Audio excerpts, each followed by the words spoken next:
4, 3, 2, 1, go! Kultivasi Dewi. Bab 292. Rumah sederhana. Meskipun Yuruo sangat ingin mengatakan semuanya pada Fang Yin, tetapi dia tidak ingin terburu-buru. Saat ini mereka masih berbenah. Dia akan menunggu waktu yang tepat ketika mereka sudah berada di rumah mereka sendiri. Semua orang terlihat sangat sibuk. Mereka mengemasi barang-barang mereka untuk segera pulang ke rumahnya. Sebagian lagi mereka tetap tinggal di sana karena rumah mereka hancur saat pertarungan terjadi. Meskipun belum begitu baik, Jian Heng tetap bersikeras untuk membantu para pria untuk beberes. Sepanjang tidak mengeluarkan ki-nya maka keadaannya masih aman. Fang Yin, Yuruo dan Yu Jie pulang ke rumahnya. Ini pertama kali bagi Fang Yin menginjakkan kaki di sana. Saat kedatangannya bersama si Han Wu, seluruh keluarganya sudah berada di pondok yang ditinggali secara bersama-sama. Tempat tinggal yang sederhana, kontras dengan kemewahan yang biasa didapatkan ibunya sewaktu tinggal di istana. Fang Yin baru tahu mengapa ibunya terbiasa untuk bersikap rendah hati dan tidak suka bermewah-mewah. Sejak kecil dia terbiasa hidup seadanya dan dididik dengan keluhuran budi yang baik oleh orang tuanya. Ini rumah kami, Yiner. Kamu pasti tidak menyangka jika ibumu berasal dari keluarga yang miskin. Yuruo menghampiri Fang Yin yang berdiri mematung di depan pintu. Ucapan neneknya membuatnya tersadar dan segera berjalan menghampiri keluarganya. Aku hanya terkejut saja, Nek. Rumah ini terlihat berantakan sekali. Elak Fang Yin. Benar. Sudah hampir sebulan kami tinggal di pondok utama. Duduklah. Biar kami bereskan semuanya. Yuruo membawa Fang Yin duduk di depan meja yang berada di pojok ruangan. Fang Yin menurut saja. Tetapi ketika neneknya pergi dia menggerakkan benda-benda yang harus dibereskan dengan kekuatannya. Gerakan itu lebih cepat dari kerja selir si Yu Jie dan Yuruo. Anak nakal, ucap Yuruo sambil menggeleng. Sejak kecil dia memang susah diatur, Ibu. Beberapa kali dia kabur dari sekolah tata krama dan pergi berlatih bersama kedua kakaknya. Selir si menceritakan kenakalan putrinya semasa tinggal di istana. Fang Yin tersenyum sambil terus membereskan ruangan itu. Dia tidak marah ketika ibunya menceritakan semua tentang dirinya kepada neneknya. Semua cerita ibunya terdengar sangat menarik karena saat itu dia belum berganti jiwa dan masuk sebagai Agatha Moen. Rumah tinggal milik kakek nenek Fang Yin memiliki beberapa buah ruangan, 4 di antaranya adalah kamar tidur. Mereka membersihkan ruangan itu untuk beristirahat malam nanti. Kegiatan beres-beres rumah itu berlangsung hingga siang tiba. Rasa lapar membuat mereka terhenti. Sepertinya aku melupakan sesuatu, Nek. Fang Yin terlihat panik.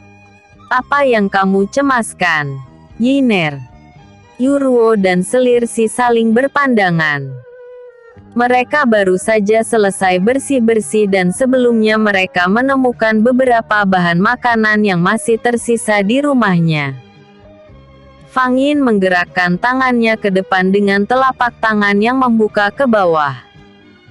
Banyak sekali bahan makanan yang keluar dari sana. Ini baru miliknya. Milik Jian Heng lebih banyak lagi dari ini. Selir si dan Yuruo terkejut melihatnya. Meskipun sebelumnya mereka tidak terlihat membawa apa-apa. Rupanya Fang Yin dan Jian Heng memang membeli banyak barang untuk mereka semua. Yu Jie meminta Fang Yin untuk membaginya kepada para warga sekitar. Dia yakin jika mereka saat ini tidak memiliki banyak stok bahan makanan. Semua bahan makanan ini juga tidak akan habis dalam waktu yang lama dan sebagian menjadi kadaluarsa. Yuruo dan Yujie mengambil beberapa bahan makanan yang mereka inginkan lalu meminta Fang Yin untuk menyimpannya kembali. Mereka membagi tugas.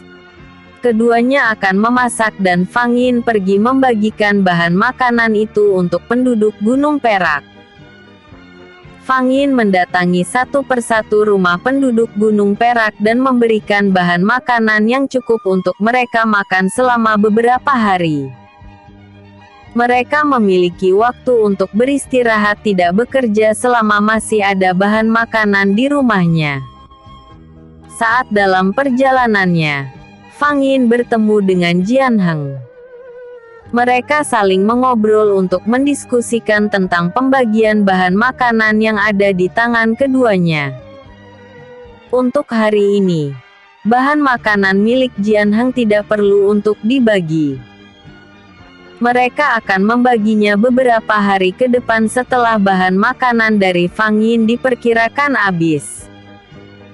Keduanya sangat lelah dan segera kembali ke rumah si Junhui untuk makan siang. Pangeran ketiga, Yiner, duduklah. Makanan sudah siap. Mari kita makan bersama. Seru si Junhui yang tengah mengobrol di depan rumah bersama si Hanwu ketika mereka tiba. Mereka berempat pun masuk ke dalam rumah. Selirsi dan Yuruo sudah menunggu kedatangan mereka dan menikmati kebersamaan. Aroma masakan khas suku es membuat si Hanwu, Fang Yin dan Jian Heng tidak bisa menahan dirinya. Bumbu dan jenis olahan dari suku es memiliki ciri khas tersendiri. Setelah makan siang selesai, mereka membagi kamar untuk tinggal. Yuruo tinggal bersama si Junhui. Fang Yin bersama Selirsi dan dua kamar yang lain untuk Jian Heng dan si Hanwu. Mereka tidak melakukan aktivitas apapun lagi hari itu dan memilih untuk beristirahat. Sejak semalam mereka belum tertidur sedikit pun. Mereka pergi ke kamar yang telah disediakan untuk mereka masing-masing. Fang Yin dan ibunya beristirahat di kamar yang sama. Kepalanya berada sejajar dengan bahu ibunya yang membuat Selirsi bisa membelai rambutnya dengan lembut. Saat Fang Yin hampir terlelap, Yuruo datang ke kamar mereka dan bergabung dengan keduanya. Wanita tua itu memperlihatkan wajahnya yang cukup serius. Tak ayal kedatangannya membuat Fang Yin dan Yujie merasa heran. "Ibu, Nenek." Keduanya menyapanya berbarengan lalu bangun dari posisi tidurnya. "Maaf aku mengganggu istirahat kalian. Tetapi aku tidak bisa menahan diri lagi untuk segera menyampaikan ini." Yuruo berbicara sambil berjalan menuju ke tempat tidur Fang Yin dan Yujie lalu duduk di tepi ranjang mereka. Fang Yin dan Selirsi semakin dibuat heran dengan ucapan Yuruo. Mereka tidak sabar menunggunya mengatakan semua yang ingin dia sampaikan. Yuruo mengeluarkan sebuah kotak yang berukuran sedang. Kotak kayu berwarna hitam dengan ukiran berwarna emas di beberapa sisi itu membuatnya terlihat sangat berharga. Siapapun yang melihatnya pasti akan berpikir jika kotak itu berisi harta karun yang sangat berharga. Tangan kanan Yuruo mengulur ke depan tepat di atas kotak itu dengan telapak tangan yang menghadap ke bawah. Sebuah energi berwarna merah mengalir dari sana menyelimuti seluruh permukaan kotak itu. Perlahan kotak itu terbuka dan sebuah benda menyembul ke atas. Benda yang pertama keluar dari sana ada beberapa jenis tanaman langka. Satu persatu benda itu naik ke atas dan melayang di udara. Fang Yin sangat membutuhkan tanaman-tanaman ini untuk melengkapi kesempurnaan kitab 9 naga bintang 8. Benda yang keluar selanjutnya membuatnya lebih terkejut lagi. Kitab 9 Naga Bintang 9 juga keluar dari dalam kotak itu. Semuanya berada di luar perkiraan. Fang Yin berpikir jika kitab ini berada di tangan kakeknya. Selirsi sendiri tidak tahu menahu tentang hal ini. Ibunya tidak pernah memberitahu siapapun jika dia memegang kitab 9 Naga Bintang 9, termasuk kepada keluarganya. Isi di dalam kotak itu bukan hanya itu saja. Masih ada beberapa benda yang memiliki aura energi yang besar di sana. Di belakang kitab 9 Naga Bintang 9, muncul sebuah benda bulat bersinar seukuran kelereng. Benda itu bergerak berputar mendekati Yu Jie. "Apa ini, Ibu?" tanyanya merasa heran. "Ambillah. Itu untukmu," perintah Yu Ruo. Meskipun wajahnya terlihat bingung, Selirsi tetap mengambilnya. Benda itu kini sudah berpindah ke tangannya. "Telanlah, Jier," perintah Yu Ruo lagi. Selirsi merasa ragu, tetapi dia berpikir jika ibunya tidak mungkin mencelakainya. Dengan perasaan campur aduk dia pun melakukan apa yang diperintahkan oleh Yu Ruo. Dia memejamkan matanya lalu memasukkan benda itu ke mulutnya. Bersambung. Bab 293. Suasana damai. Selirsi menelan benda yang mirip seperti kelereng itu dan merasakan rasa panas yang membakar di tenggorokannya. Meskipun sangat panas, benda itu tidak meninggalkan bekas luka. Rasa itu terus menjalar seiring berjalannya benda yang tertelan. Mulut Selirsi tertutup rapat. Otot-otot di wajahnya terlihat jelas karena menahan hawa panas yang seperti berputar-putar di dalam perutnya. Dengan kesadaran yang masih tersisa, dia mengeluarkan kiawan salju untuk menetralkan rasa terbakarnya. Kiawan salju bekerja dengan baik dan membuat keadaan di dalam tubuhnya menjadi terkendali. Kedua energi itu tersimpan dengan aman di dalam dantiannya. Perut Selirsi bergejolak. Ada rasa ketidaknyamanan yang masih tersisa. Dengan sekuat tenaga dia menahannya dan menekannya. Rasa ingin bersendawa muncul dengan sangat kuat hingga dia tidak bisa menahannya lagi. Wush! Mulut Selirsi mengeluarkan api yang cukup besar. Seperti sudah paham akan hal itu, Yu Ruo segera memadamkannya sebelum api itu menyambar benda-benda di sekitarnya. Uhuk! Uhuk! Selirsi terbatuk beberapa kali. Fang Yin menatap pemandangan mengejutkan ini dengan keheranan. Namun, dia lebih tertarik pada rumput-rumput langka dan kitab 9 Naga Bintang 9 yang melayang-layang di udara. Sebelum Yu Ruo memberi izin, dia tidak berani untuk menyentuhnya. "Apa kamu sudah merasa lebih baik?" tanya Yu Ruo pada Selirsi sambil menepuk-nepuk punggung bagian atas putrinya. Selirsi mengangguk. Dia masih takut untuk bersuara, merasa khawatir akan mengeluarkan api seperti sebelumnya. "Yang kamu telan adalah inti energi Phoenix Api. Sebagai keturunanku kamu berhak memilikinya. Maaf selama ini hanya ayahmu saja yang tahu tentang siapa ibu. Kalau bukan karena ulah Singer mungkin tidak akan banyak yang tahu tentangku." Yu Ruo berbicara dengan tenang tetapi mengandung sedikit penyesalan. "Aku tidak keberatan akan hal ini, Ibu. Ibu pasti memiliki alasan mengapa melakukan semuanya." Selirsi akhirnya berani berbicara setelah gejolak di perutnya benar-benar tidak terasa.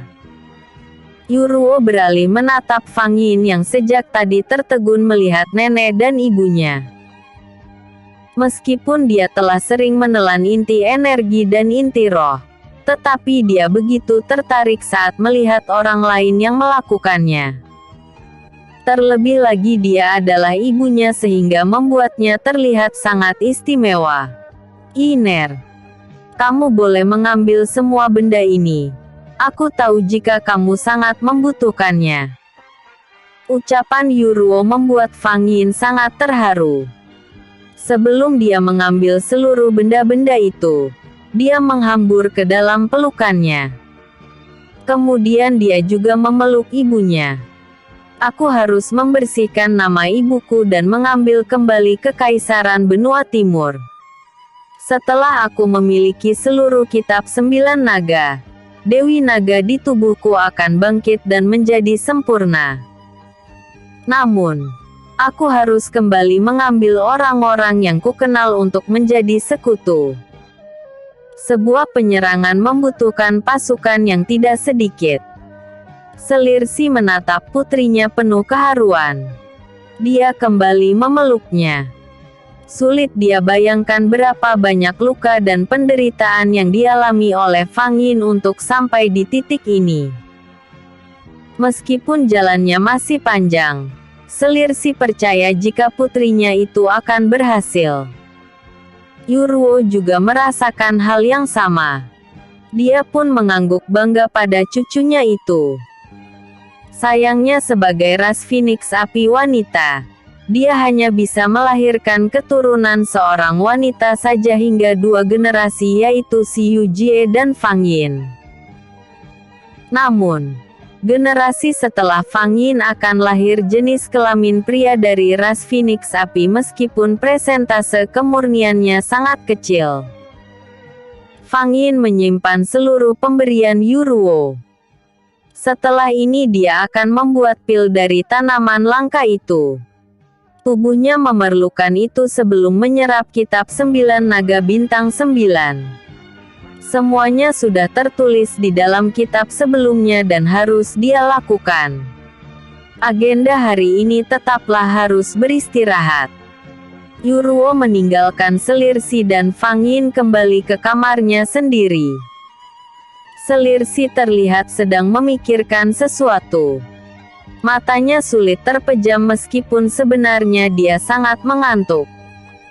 Tangannya mengusap kepala Fang Yin dengan lembut dan terus melakukannya dengan teratur. Sepertinya akan sulit untuk meyakinkan seluruh negeri jika kamu adalah keturunan langsung dari Kaisar Gu, Yiner. Selirsi mengungkapkan apa yang mengganjal di hatinya.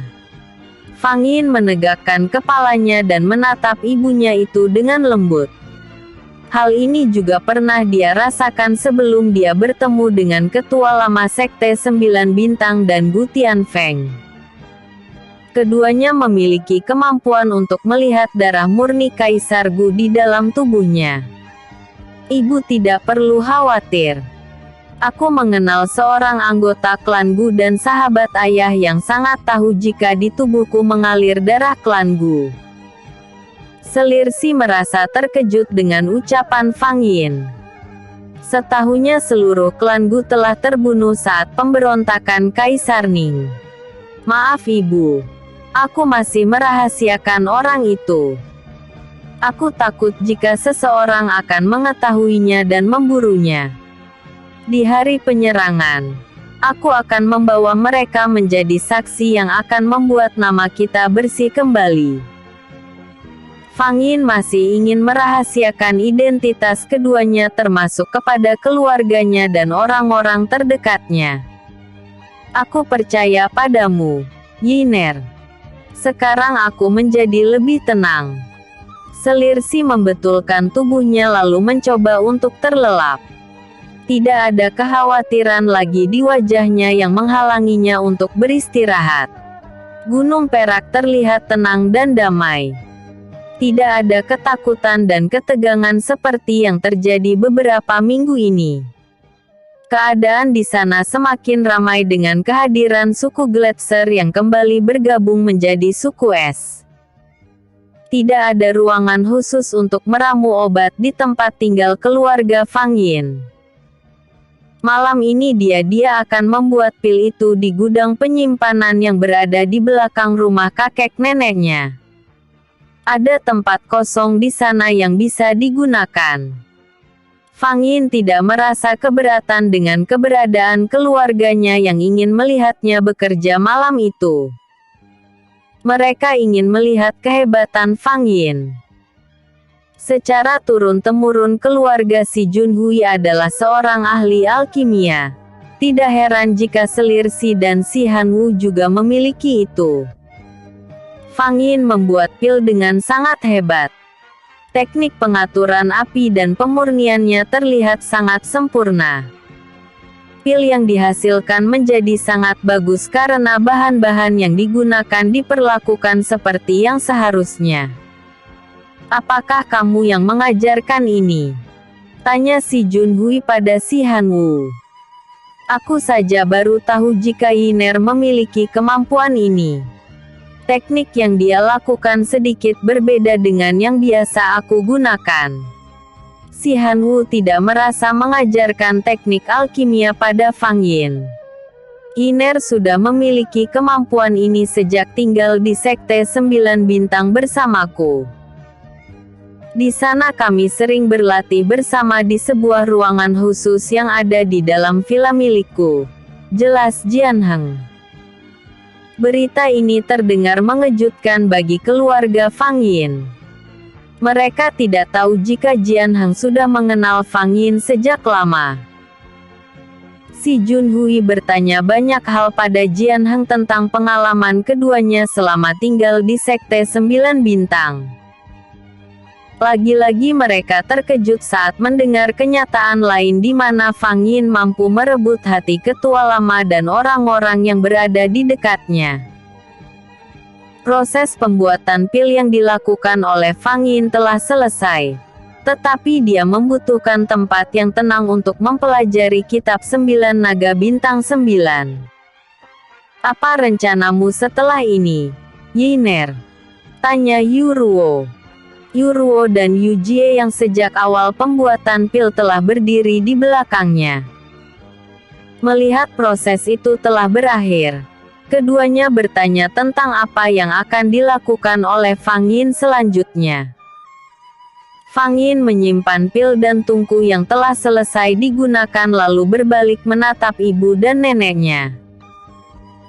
Wajahnya memperlihatkan kebimbangan di mana dia harus mencari seseorang yang memiliki sebuah artefak yang bisa dia gunakan untuk membuka kitab 9 Naga Bintang 9. Apakah kalian pernah mendengar tentang manusia hijau dan di mana dia tinggal?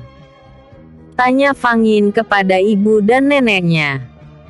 Keduanya tampak berpikir, tetapi sepertinya mereka tidak mengetahui tentangnya. Mereka bertiga kemudian berjalan menghampiri para pria dan mencari tahu tentang orang yang dimaksud oleh Fang Yin. Bersambung. Bab 294. Misteri Daratan Utara. Dari kitab 9 Naga Bintang 8. Fang Yin mengetahui cara untuk membuka kitab 9 Naga Bintang 9. Sepintas sampul dan bentuknya memang sama jika dilihat dari depan. Namun, ada relief dan sebuah lubang berbentuk lonjong di tengahnya. Kitab itu akan terbuka jika Fang Yin menemukan benda berbentuk lonjong itu dan memasukkannya ke sana. Menurut kitab 9 Naga Bintang 8, benda itu adalah sebuah artefak yang dimiliki oleh ras manusia berkulit hijau. Selama berkeliling, Fang Yin tidak pernah bertemu atau mendengar cerita tentang mereka. Di dalam kitab itu hanya dituliskan jika mereka hidup dan tinggal menjauh dari peradaban manusia. Untuk keterangan yang lainnya, Fang Yin tidak memiliki pengetahuan tentang itu. Fang Yin, Yuruo dan Selir Si sampai di hadapan para pria. Kamu sudah selesai, Yiner? Tanya si Junhui. Si Hanwu dan Jian Heng ikut terkejut melihat kedatangan Fang Yin. Sebelumnya mereka asyik mengobrol sendiri dan tidak tahu jika pembuatan pil itu telah berakhir. Sudah, Kek. Sayangnya setelah ini aku belum bisa membuka kitab 9 naga bintang 9. Ucap Fang Yin dengan nada kecewa. Apakah ada sesuatu yang menghalangimu untuk mempelajarinya? Fang Yin pun menceritakan kesulitannya pada kedua kakek dan Jian Heng. Mereka terlihat bingung mendengar ciri-ciri orang yang dituliskan sebagai manusia berkulit hijau. Si Han Wu yang terbiasa berpetualang pun tidak pernah mendengar tentang mereka. Sepertinya manusia berkulit hijau hanyalah sebuah sebutan dan bukan hal yang sebenarnya. Malam itu mereka tidak melanjutkan obrolan mereka dan pergi ke kamar mereka masing-masing kecuali Jian Heng dan Fang Yin. Keduanya masih berada di luar rumah untuk menikmati udara malam. Suasana di desa itu telah senyap. Semua orang telah larut dalam mimpi mereka karena malam telah larut. Setelah salju-salju yang menyelimuti desa menghilang, bintang di langit bisa terlihat dengan jelas. Jian Heng tersenyum melihat sebuah bintang yang selalu mengingatkannya pada Fang Yin. Setiap kali Jian Heng merindukannya ketika berjauhan, maka dia akan terus memandangi bintang itu hingga berjam-jam. Dengan begitu perasaannya menjadi lebih tenang meskipun rasa kerinduannya tidak juga menghilang. Fang Yin melirik Jian Heng yang asyik dengan lamunannya. Rasa penasaran timbul di hatinya dan membuatnya ingin bertanya. Semakin menahannya, hatinya semakin merasa kesal. Kakak Heng, panggil Fang Yin. Jian Heng tampak terkejut. Dia segera berbalik menghadap ke arah Fang Yin dengan perasaan yang malu. Tubuhnya bergerak-gerak karena salah tingkah. Aku sangat menyukai bintang itu. Kamu ingat sewaktu kita tinggal di Sekte 9 Bintang kita pernah melihatnya bersama-sama. Fang Yin mengingat momen itu. Dia pun tersenyum. Memori lama terputar kembali di dalam ingatannya. Keduanya mengakhiri keromantisan mereka dan kembali ke dalam rumah karena malam telah larut. Meskipun tidak ada yang mengusik apa yang mereka lakukan, tetapi mereka cukup tahu diri. Untuk saat ini mereka masih menjaga batasan sebagai sepasang kekasih. Tangan Jian Heng memegang erat tangan Fang Yin. Mereka melangkah perlahan menuju rumah. Namun, rasanya langkah itu begitu cepat dan membuat keduanya segera sampai. Jian Heng melepaskan tangannya lalu mengantar Fang Yin hingga di depan kamarnya dan ibunya. Selamat malam, Yiner. Ucap Jian Heng ketika Fang Yin bersiap untuk menutup pintu kamarnya. Selamat malam, Kak Heng. Malam itu, mereka merasa bahagia dan melihat semua hal di sekelilingnya menjadi indah. Selirsi belum tidur ketika Fang Yin tiba. Dia sedang melakukan kultivasi di atas tempat tidur yang biasa mereka gunakan. Di ujung kamarnya ada sebuah meja. Di atasnya terdapat buku-buku dan minuman serta makanan ringan. Fang Yin berpikir untuk menunggu ibunya di sana. Dia menuangkan segelas air dan meminumnya. Buku-buku di atas meja itu begitu menarik perhatiannya. Dia bisa menghilangkan kebosanannya dengan membaca buku-buku itu selama menunggu. Buku itu berisi tulisan tangan ibunya yang menuliskan tentang resep-resep obat yang biasa dia gunakan. Fang Yin mendapatkan banyak pengetahuan dari buku itu. Cukup lama dia menunggu, tetapi ibunya tidak kunjung selesai. Rasa kantuk tak tertahankan membuat Fang Yin tertidur. Kepalanya berada di atas meja dengan tubuh dalam posisi duduk. Saat terlelap, Fang Yin masuk ke dalam alam bawah sadarnya. Dia merasa sedang berjalan-jalan di wilayah Gunung Perak dan bertemu dengan penduduk yang berada di sana. Tidak ada yang aneh dengan mimpinya di mana dia melihat para penduduk melakukan aktivitas seperti biasanya. Mereka terlihat sibuk dan tidak mempedulikan kehadirannya. Mereka memang saling bertegur sapa tetapi hanya sepintas lalu. Kaki Fang Yin terus melangkah melewati penduduk suku es lama menuju ke pemukiman penduduk suku es baru yang berasal dari suku Gletser yang kembali. Mereka bersikap ramah padanya dan menganggap dirinya sebagai pahlawan perdamaian. Sebutan yang menurutnya terlalu berlebihan. Nona Yin. Seseorang memanggil Fang Yin dari arah belakang. Dia membalikkan tubuhnya untuk melihat siapa pemilik dari suara itu. Kakek lesung pipi. Bagaimana keadaanmu? Tanya Fang Yin sambil memperhatikan pria yang masih terlihat muda di usianya yang telah mencapai ratusan tahun itu. Seperti yang kamu lihat. Apa yang kamu lakukan di sini?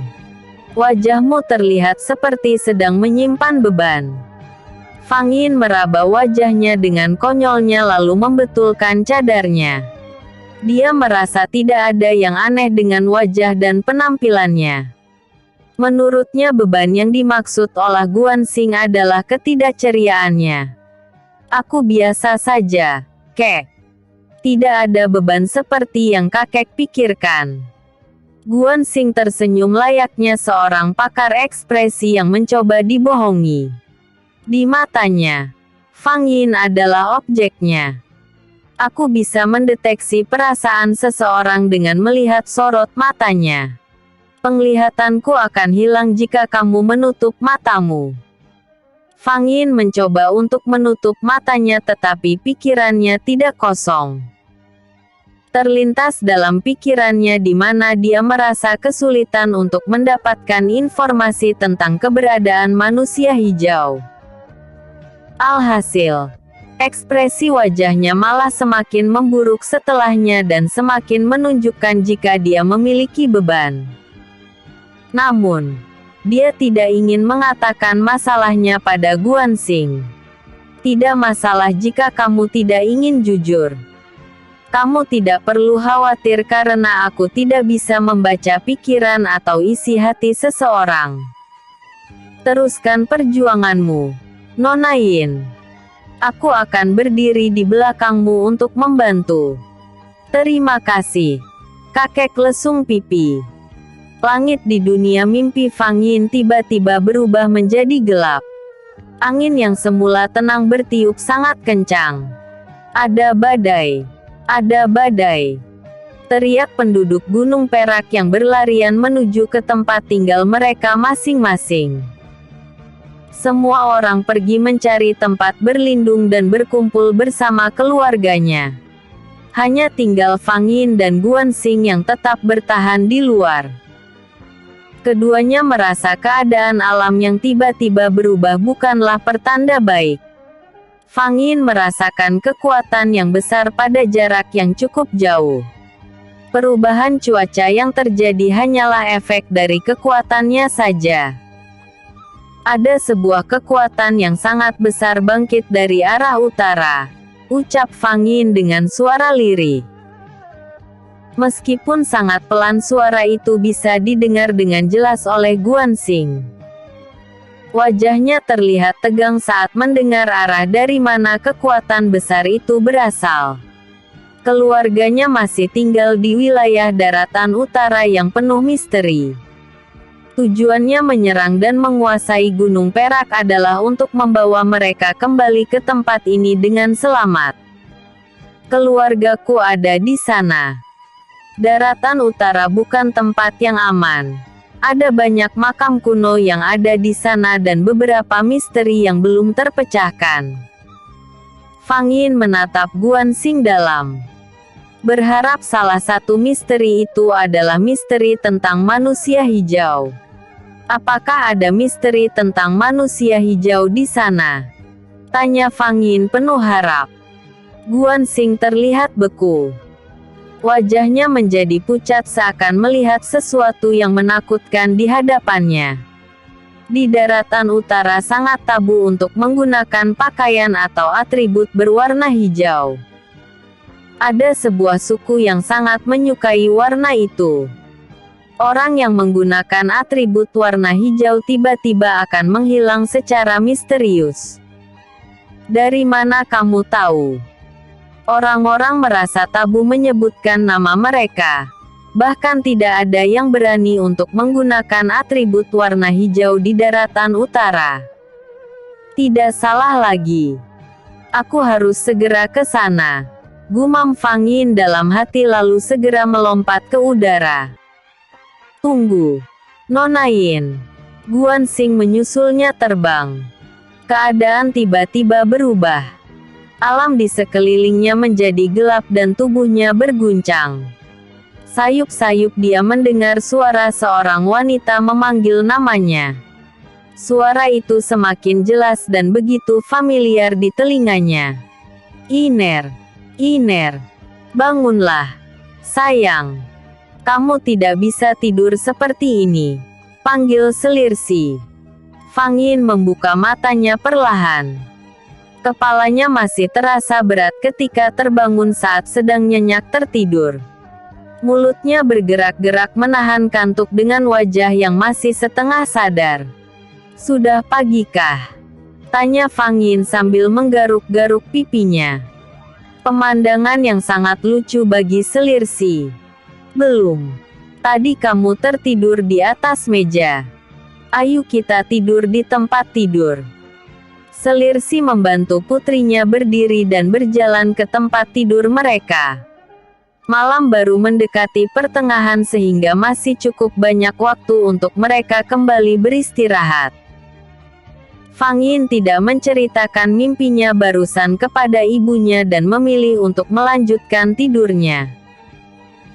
Dia berharap setelah ini mimpinya bisa kembali berlanjut dan mendapatkan jawaban yang pasti dari semua pertanyaannya. Bersambung. Bab 295. Sebuah rencana penting. Fang Yin kembali terlelap di dalam buayan ibunya. Keduanya tertidur dalam posisi saling berpelukan. Sudah lama mereka terpisah dan entah sampai kapan momen kebersamaan ini akan mereka nikmati. Mimpi Fang Yin tidak kembali. Kehangatan ibunya seakan mengusir segala kegelisahan dan semua keburukan yang berusaha mendekatinya. Bahkan dia tidak sadar ketika ibunya pergi meninggalkannya di dalam kamar untuk membuat sarapan. Aroma wangi masakan membuatnya terbangun dan meraba-raba tempat kosong di sampingnya. Fang Yin terbangun setelah tidak menemukan ibunya di sana. Suasana pagi itu masih gelap sehingga membuat Fang Yin masih enggan untuk beranjak dari tempat tidurnya. Terlintas kembali mimpinya semalam di mana dia merasakan energi yang besar dari daratan utara. Meskipun itu hanyalah sebuah mimpi, tetapi dia merasakan semuanya seperti nyata. Apakah kakek lesung pipi benar-benar tahu tentang manusia hijau? Atau semuanya hanya halusinasiku saja? Fang Yin turun dari tempat tidurnya lalu berjalan mondar-mandir di kamarnya. Tidak ada jawaban yang berhasil dia temukan. Mungkin setelah ini dia harus mendatangi Guan Xing untuk menanyakannya. Fang Yin terlihat tidak sabar. Di ruang depan masih terlihat sepi. Ibu dan neneknya mungkin sedang berada di dapur dan para pria mungkin belum keluar dari dalam kamar mereka. Fang Yin tidak terbiasa memasak. Kehadirannya di dapur hanya akan membuat kekacauan. Untuk itu dia lebih memilih untuk pergi keluar untuk menghirup udara segar. Semburat sinar berwarna jingga muncul di ufuk timur. Gunung Perak terlihat seperti desa mati.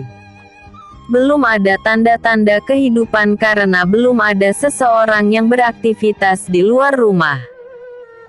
Dapur berasap mereka saja yang menandakan jika ada penghuni yang tinggal di dalamnya. Suara pintu terbuka membuat Fang Yin menoleh ke belakang. Jian Heng, si Han Wu dan si Jun Hui keluar dari dalam rumah. "Iner, sejak kapan kamu bangun?" tanya si Jun Hui pada cucu kesayangannya itu. "Baru saja, Kek. Aku baru saja ingin berkeliling ke seluruh desa." "Aku ikut," sahut Jian Heng dengan cepat. "Pergilah. Tapi pagi-pagi buta seperti ini keadaan desa masih sepi." Si Jun Hui berjalan menuju ke sebuah meja yang terletak di bawah sebuah pohon diikuti oleh si Han Wu. Fang Yin pun pergi bersama Jian Heng setelah memberikan penghormatan kepada kedua kakeknya.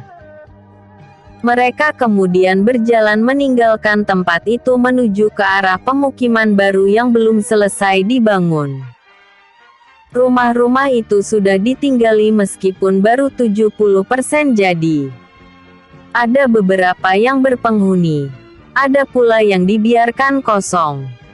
Para pemiliknya memilih untuk tinggal beramai-ramai di rumah salah satu kerabat mereka.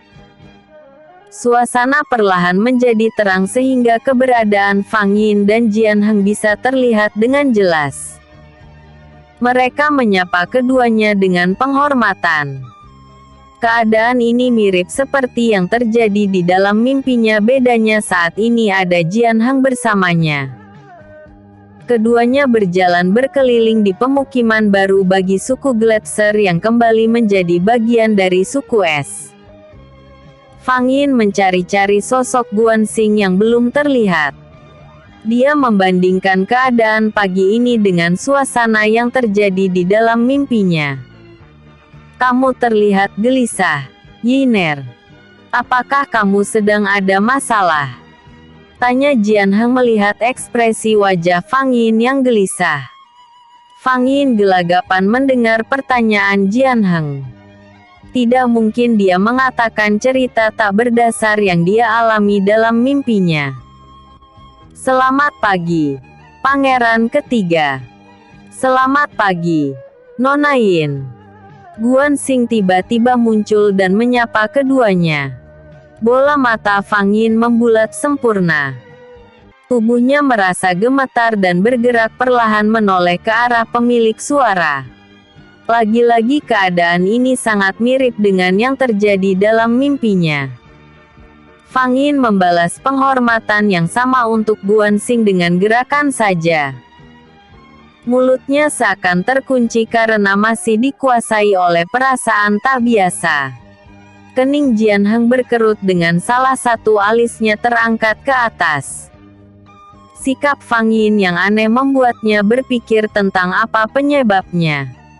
Dia merasa semua ini ada hubungannya dengan Guanxing, meskipun tidak tahu apa masalahnya. "Hari masih sangat pagi, tapi kalian begitu rajin mengunjungi kami," canda Guanxing. "Kami hanya berjalan-jalan saja, Kek. Udara pagi di pegunungan sangat sejuk. Suasana seperti ini sangat jarang kami temui di desa lain." Jian Heng mencoba bersikap biasa. Bola mata Fang Yin bergerak-gerak ketika dia berusaha mengingat apa yang dia alami di dalam mimpinya. "Wajahmu terlihat pucat, Nona Yin. Apakah Anda sakit?" Guanxing bertanya dengan topik yang berbeda dari mimpinya. "Ah, tidak. Kakek lesung pipi. Aku merasa terkejut saja. Semalam aku bermimpi aneh dan mimpi itu ada hubungannya denganmu." Terjawab sudah pertanyaan Jian Heng. Kini tidak ada lagi yang perlu dia khawatirkan.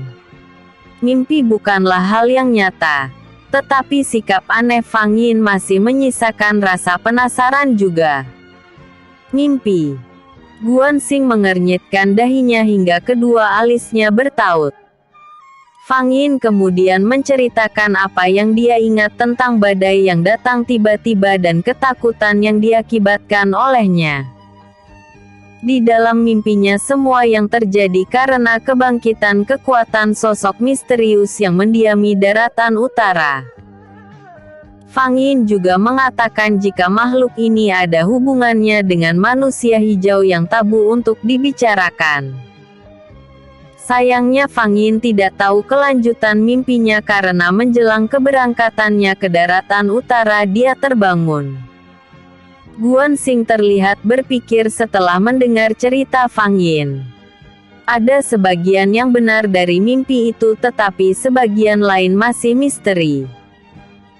Manusia hijau dan segala misterinya memang tabu untuk dibicarakan dan itu bukan lagi sebuah rahasia di daratan utara. Namun, mengenai kebangkitan kekuatan yang menyebabkan badai belum dia ketahui penyebabnya. Aku tidak banyak tahu tentang manusia hijau. Selama kami tinggal di sana, memang sering terjadi kejadian aneh seperti yang kamu sebutkan. Namun, kami tidak tahu pasti apa yang terjadi karena tidak ada bukti nyata yang bisa kami temukan. Fang Yin dan Jian Heng menatap Guanxing dengan wajah serius. Sepertinya mimpi Fang Yin memiliki sisi nyata yang mungkin saja terjadi. Aku membutuhkan artefak yang dimiliki oleh manusia hijau. Setelah ini aku akan pergi ke daratan utara untuk mencarinya. Fang Yin mengatakan tujuannya. Sayangnya tidak ada yang tahu di mana manusia hijau tinggal. Guanxing menghela nafas panjang. Fang Yin memutar tubuhnya dan berjalan memunggungi Guanxing dan Jian Heng. Kedua tangannya bersembunyi di belakang punggungnya. Mudah saja. Aku akan melanggar larangan untuk memakai atribut berwarna hijau. Jawaban Fang Yin membuat kedua pria itu tercengang. Mereka saling berpandangan. Meskipun itu bukan hal yang benar tetapi ide itu tidaklah buruk. Apapun bisa terjadi di tempat yang tidak pernah diketahui oleh siapapun. Hingga saat ini, belum ada yang tahu kemana orang yang hilang secara misterius. Obrolan mereka terhenti ketika penduduk desa sudah mulai beraktivitas di sekitarnya. Pembicaraan tidak biasa mereka bisa mengundang rasa ingin tahu orang-orang di sekitarnya. Jika ada waktu luang, berkunjunglah ke rumah kami. Secara tidak langsung Fang Yin mengundang Guanxing untuk datang ke kediaman si Junhui. Mereka saling memberi penghormatan sebelum berpisah. Guanxing tertegun menatap kepergian keduanya. Jika mimpi Fang Yin adalah sebuah pertanda, maka kejadian itu tidak lama lagi pasti akan terjadi. Haruskah aku pergi ke daratan utara dalam waktu dekat? Guanxing tampak berpikir. Rumah-rumah yang dipersiapkan untuk menyambut keluarga suku es yang datang dari daratan utara hampir selesai. Tidak jadi soal jika dia pergi bersama Fang Yin ke sana dan membiarkan rombongannya tetap tinggal di sini untuk menyelesaikan pembangunan rumah. Sebelum membuat keputusan ini bersama klannya, Guanxing harus memastikan bagaimana rencana yang akan dibuat oleh Fang Yin. Dalam hal ini, dia bertindak sebagai pendukung saja. Pergi ke daratan utara adalah sebuah misi yang besar. Tentu Fang Yin pun tidak akan sembarangan. Setelah berpikir untuk beberapa saat, Guanxing memutuskan untuk pergi menyusul Fang Yin pergi ke kediamannya. Bersambung. Bab 296. Tempat asing. Guanxing berdiri di luar rumah si Junhui. Dari tempatnya berdiri terdengar pemilik rumah sedang bercengkrama. Suara tawa mereka menandakan betapa sangat harmonisnya keluarga ini. Masuklah. Kakek lesung pipi. Seru Fang Yin. Hawa tubuh Guanxing mampu dia kenali meskipun berada di balik pintu dan tidak terlihat secara langsung. Insting Dewi Naga begitu kuat. Dia bisa mengenali hawa murni seseorang dari jarak yang jauh sekalipun. Guansing terkejut lalu berjalan mendekati pintu rumah yang tidak terkunci itu.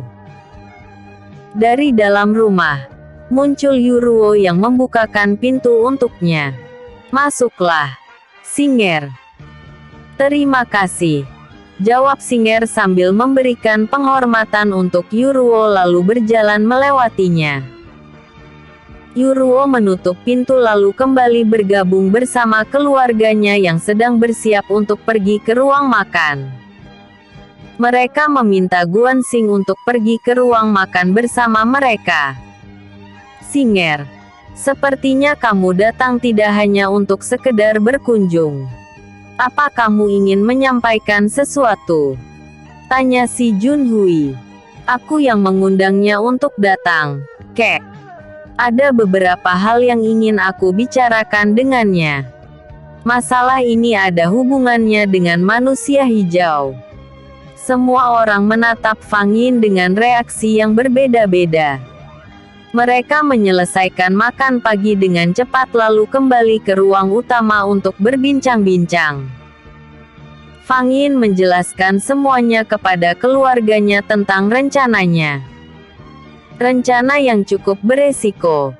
Tetapi hanya itulah satu-satunya jalan yang bisa ditempuh untuk mendapatkan giok pembuka kitab 9 naga bintang 9. Daratan utara memang terkenal dengan misterinya. Banyak makam kuno yang ada di sana. Sering sekali para kultivator yang berburu harta karun mendapatkan banyak barang dari sana. Namun, tidak sedikit pula yang mati sia-sia dan pulang tinggal nama saja. Jelas si Hanwu. Kakek tua itu juga mengatakan jika dirinya tidak pernah mendengar berita tentang manusia hijau. Saat mengunjungi tempat itu beberapa tahun silam, dia hanya mendapati sikap penduduknya yang terlihat misterius. Si Hanwu singgah sebentar saja lalu pergi tanpa tertarik untuk berburu artefak di makam kuno. Guansing ikut bercerita. Dia dan suku Gletser tinggal di pinggir wilayah daratan utara yang tidak terlalu ramai. Mereka membaur dengan klan pendatang yang mendiami wilayah itu. Sebelum mereka tinggal di sana, sudah banyak penduduk yang menghuni daratan utara. Orang-orang yang tinggal di sana tidak berani menyebut atau menceritakan manusia hijau secara terang-terangan. Semua orang sangat berhati-hati dalam berucap. Guansing dikelilingi oleh wajah-wajah serius keluarga Si. Mereka begitu tegang mendengarkan ceritanya. Banyak sekali hal baru yang mereka ketahui tentang daratan utara darinya.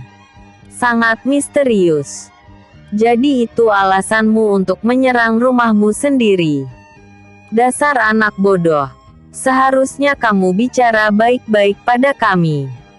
Patriark Si memang sedikit keras tetapi bisa diajak berdiskusi. Jika sejak awal kedatanganmu kamu menemui kami, mungkin tidak akan ada pertumpahan darah di sini. Ucap si Junhui menyesalkan apa yang telah terjadi. Aku memang bersalah. Mana mungkin kamu mengizinkan aku datang berkunjung waktu itu? Apakah kamu tidak ingat jika aku juga pernah mengejar Yuruo? Canda Guansing. Si Junhui melayangkan tinjunya ke dada Guansing dengan pelan sambil tertawa. Aku punya cucu yang bisa aku andalkan sekarang. Kamu tidak bisa berbuat seenaknya lagi, Singer. Si Hanwu pun sepertinya telah rela melihat Yuruo bahagia bersama saudara kembarnya. Dia berpikir bahwa kebahagiaan yang dirasakan oleh orang yang dicintainya lebih penting dari sikap egoisnya. Perasaan tidak bisa dipaksakan dan cinta akan memilih takdirnya sendiri.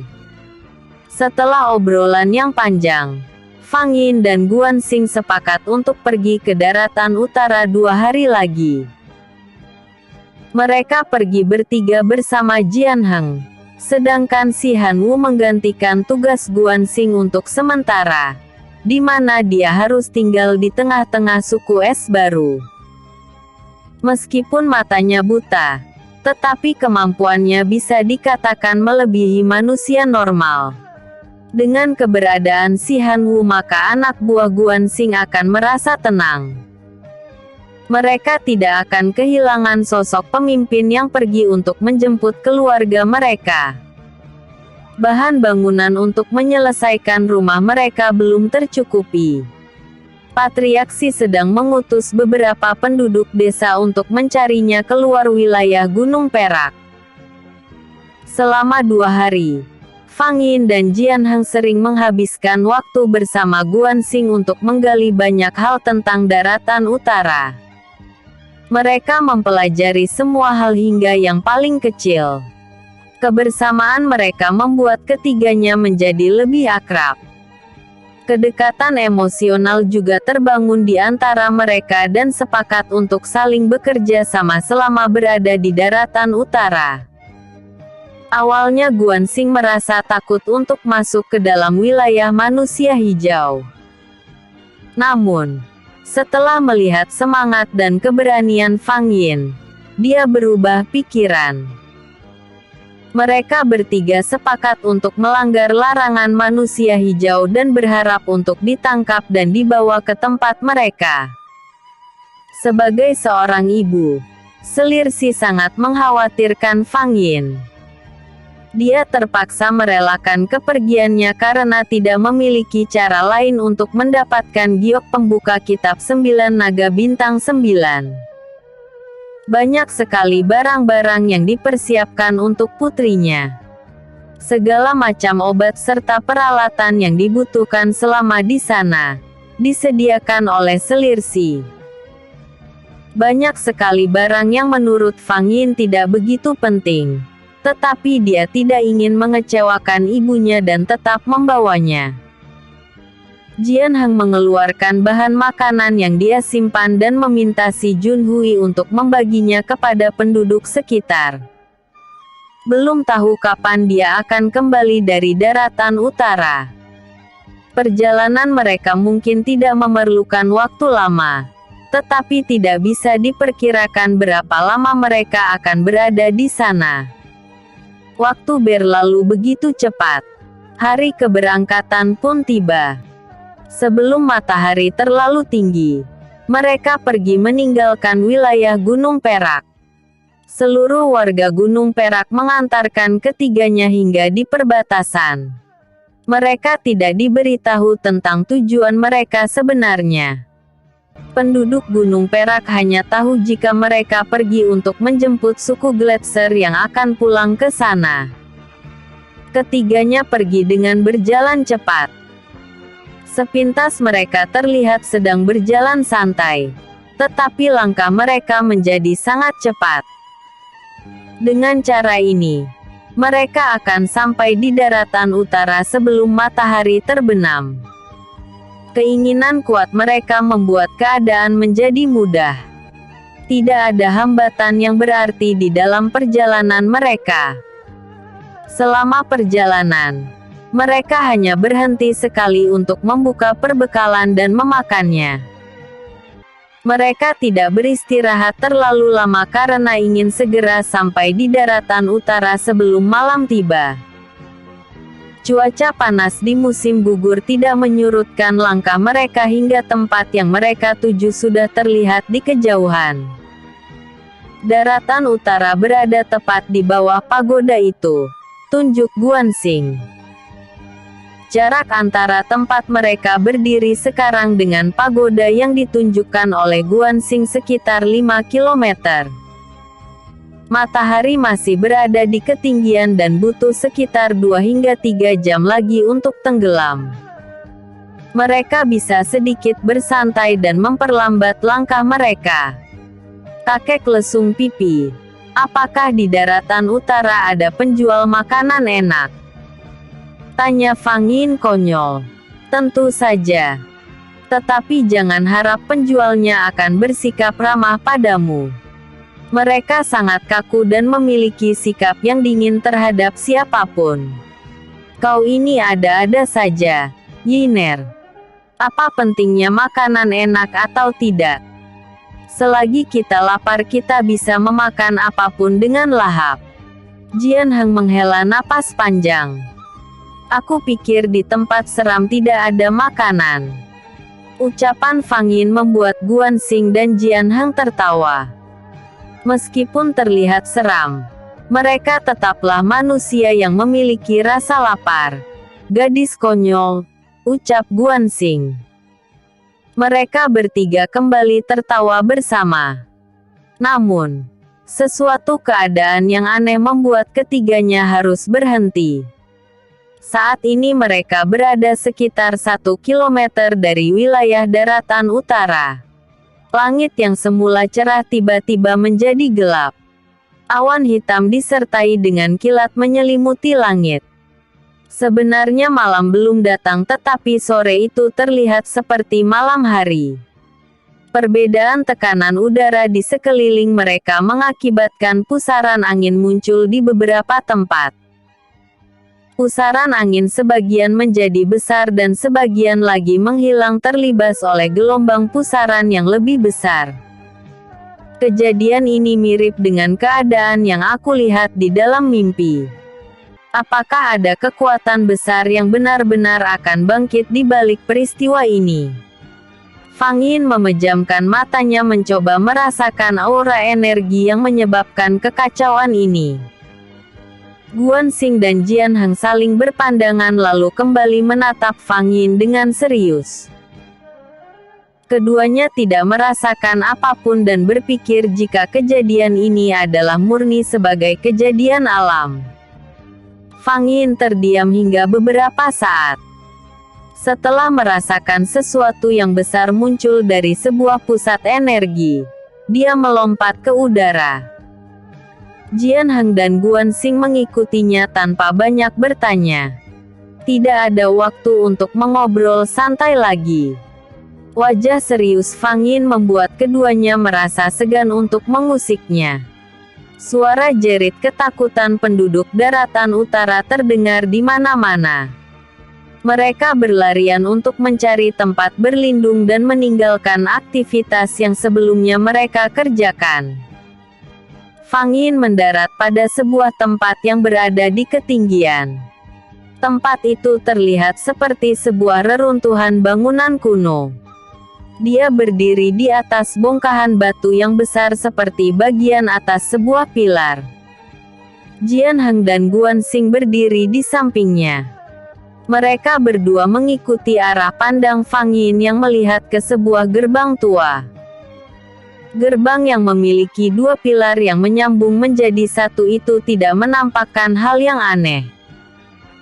Di sekelilingnya tidak ada bangunan. Hanya ada beberapa pohon kerdil dan tanaman perdu yang tumbuh di sekelilingnya.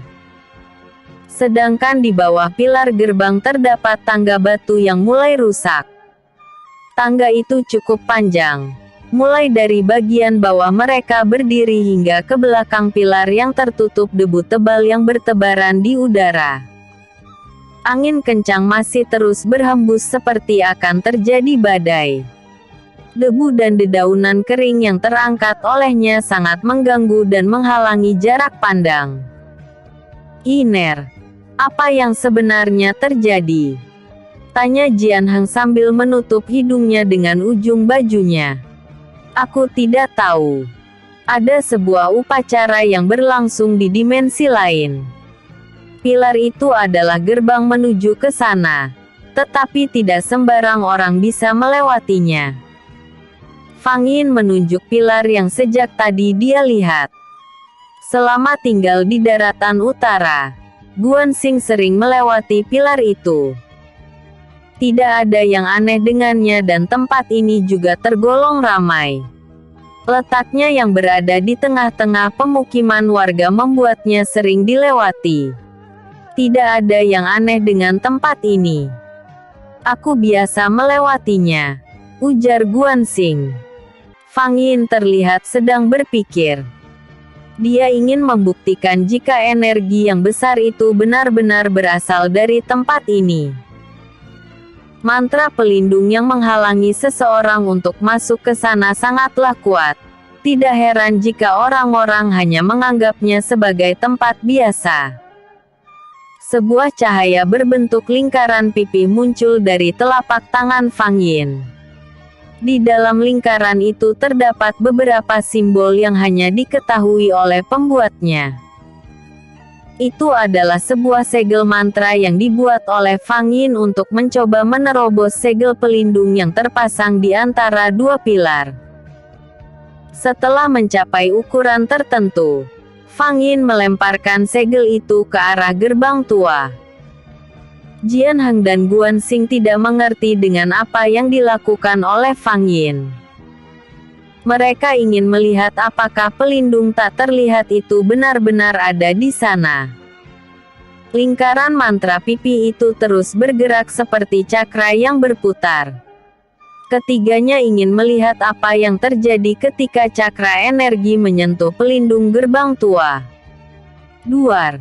Ledakan keras disertai percikan cahaya api terdengar sangat nyaring. Beberapa kali Fang Yin mendorongnya kembali ke tengah dua pilar.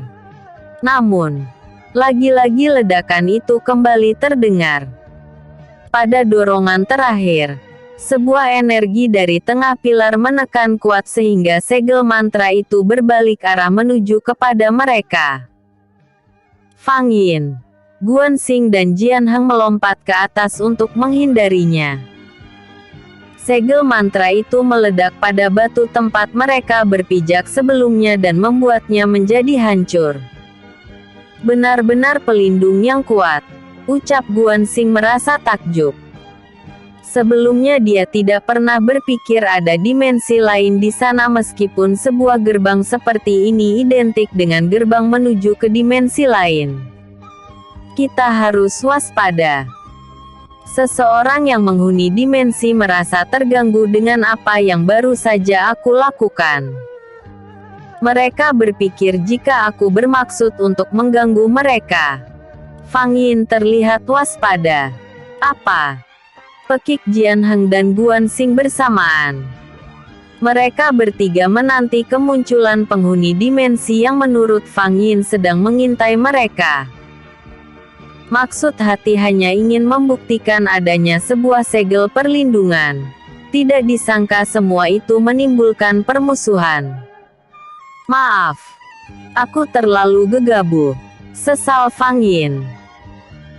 Sudah tidak ada waktu lagi untuk menyesal. Sebuah lubang hisap berwarna hijau muncul dari tengah pilar itu. Lubang itu memiliki tenaga yang besar untuk menarik ketiganya untuk masuk ke dalamnya. Mereka berusaha untuk bertahan dengan mengeluarkan energinya agar tetap berada di tempat mereka. Jiner, apa yang harus kita lakukan? Tanya Guan Xing. Wajahnya terlihat tegang. Kita ikuti saja kemana lubang hijau itu membawa kita. Sepertinya dimensi ini adalah tempat di mana manusia hijau itu hidup. Fang Yin mengulurkan kedua tangannya dan meminta Jian Heng dan Guan Xing memegangnya satu-satunya. Menurut pengalamannya, sebuah dimensi memiliki elemen yang berbeda-beda. Mereka bisa saja terpisah karena setiap tubuh memiliki kecenderungan yang berbeda. Sebelum benar-benar masuk ke dalam lubang hisap itu, Fang Yin membagi energinya kepada Jian Heng dan Guan Xing melalui kedua tangannya. Di antara mereka bertiga, hanya dirinya yang bisa membuat segel mantra pengikat jiwa. Ketiganya tetap berdiri kokoh di udara dan menunggu aba-aba dari Fang Yin untuk mengikuti lubang hisap itu. Sebuah lingkaran cahaya pipih dengan simbol tertentu muncul di bawah kaki mereka. Dengan segel ini kita tidak akan terpisah saat berada di dalam dimensi asing yang akan kita lintasi. Apakah kalian telah siap untuk menerobos gerbang dimensi itu? Tanya Fang Yin kepada keduanya. Keduanya mengangguk. Apapun yang akan terjadi selanjutnya, mereka akan menghadapinya bersama-sama. Sesuatu yang lebih buruk dari ini mungkin saja bisa terjadi. Meskipun selama ini belum ada yang kembali saat seseorang menghilang secara misterius, tetapi mereka percaya bisa mengatasi semua ini. Angin kencang yang bertiup di sekeliling tempat itu masih terus berhembus membawa benda-benda kecil terbang memenuhi udara. Keadaan ini terus berlangsung meskipun ketiganya mulai tertarik mendekati lubang hisap. Tidak ada seorang pun yang melihat kejadian ini karena seluruh penduduk yang tinggal di sekitar tempat itu bersembunyi di dalam rumah. Tubuh Guanxing, Jian Heng dan Fang Yin menghilang dari pandangan. Setelah mereka masuk, lubang hisap itu kembali menghilang. Hanya ada sebuah tempat kosong yang terlihat seperti layaknya dunia manusia.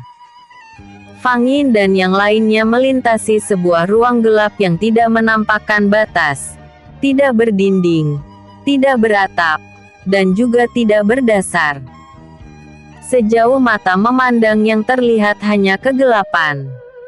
Tubuh ketiganya terus bergerak menuju ke arah yang tidak mereka ketahui.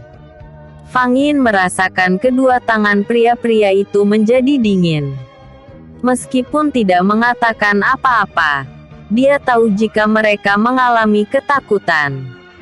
Jangan takut, kegelapan ini pasti akan segera berlalu. Fang Yin berusaha menenangkan keduanya meskipun dia sendiri juga merasakan ketidakpastian dari ucapannya. Semoga saja, jawab Jian Heng pelan. Fang Yin mengangkat kaki kanannya lalu menghentakkan dengan cepat. Segel mantra yang mereka pijak mengeluarkan cahaya kuning keemasan yang membuat mereka sedikit tenang. Di kejauhan terlihat sebuah bulatan berwarna putih terang. Tubuh mereka bergerak menuju ke sana. Semakin dekat, bulatan itu semakin terlihat jelas. Apakah itu pintu keluar dari kegelapan ini? Tanya Guanxing dengan nada gembira. Bisa jadi. Lagi-lagi Fang Yin mengatakan sesuatu hal yang tidak pasti. Mereka melesat dengan cepat melintasi bulatan yang ternyata adalah sebuah gerbang. Di tempat yang terang itu mereka melihat langit malam. Setelah mengeluarkan tubuh mereka dari tempat gelap, gerbang bersinar putih itu menghilang. Tubuh mereka meluncur ke bawah dan mendarat di tempat yang asing. Kedatangan mereka disambut oleh beberapa orang yang tidak memperlihatkan wajahnya. Mereka menggunakan mantel yang menutupi tubuh dan kepalanya hingga tak terlihat. Fang Yin menyimpan kembali segel yang telah dibuatnya lalu berjalan bersama Jian Heng dan Guanxing maju ke hadapan orang-orang misterius tersebut. Mereka berjumlah sekitar 15 orang. Suasana yang gelap membuat keadaan terasa mencekam. Belum lagi keadaan di sekeliling yang memperlihatkan seperti sebuah hutan gersang di atas bebatuan, semakin menambah kesan seram. Selamat datang di alam keputusasaan. Bersiaplah untuk menghadapi siksaan dan penderitaan tak berujung di tempat ini, ucap salah seorang dari mereka yang berdiri di barisan yang paling depan. Bersambung. Episode sebelumnya. Bab 295. Sebuah rencana penting. Episode berikutnya. Bab 297. Racun sihir.